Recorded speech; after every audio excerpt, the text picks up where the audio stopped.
Hello mga ka-Health Real Talk! Ang salita at ang kaugnayan nito sa kalusugan.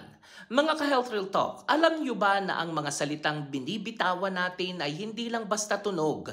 May epekto ito sa katawan, isipan at kalusugan. Sabi nga, words are powerful. Pwede kang buhatin, pwede ka ring pabagsakin.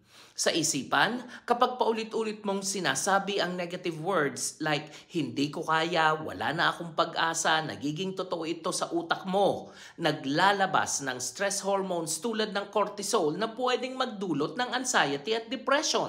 Sa kabilang banda, positive affirmations gaya ng kakayanin ko, lilipas din ito ay nagpapalakas ng resilience at nagbibigay ng pag-asa.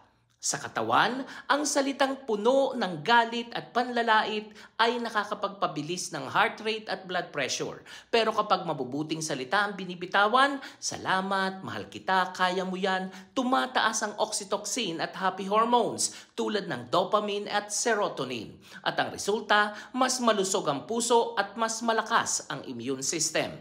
Sa relasyon at lipunan, ang mabigat na salita ay parang lason, nag-iiwan ng peklat sa emosyon at nagiging sanhi ng stress o trauma.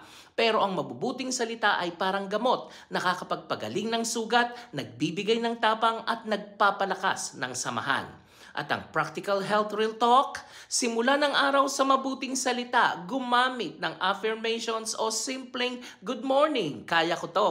Mag-ingat sa self-talk, huwag mong sabihing bobo ako, palitan na ako, nagkamali ako pero natuto ako. Gamitin ang salamat ng madalas, gratitude words boost mental health at nagpapagaan ng mood. Iwasan ang toxic words dahil kahit biro minsan, nakakasakit sa isip at damdamin ng iba. Piliin ang lengguwaheng nagpapalakas. Words of kindness ay vitamins para sa kaluluwa. Health Real Talk, ang mga salita ay parang gamot. Pwedeng maging healing o pwedeng maging lason. Kaya tanungin mo ang sarili mo, ano ba ang mas madalas mong binibitawang salita? Nakakagamot ba o nakakasugat? Ako po si Arlene para sa Health Real Talk. Have a nice day, everyone.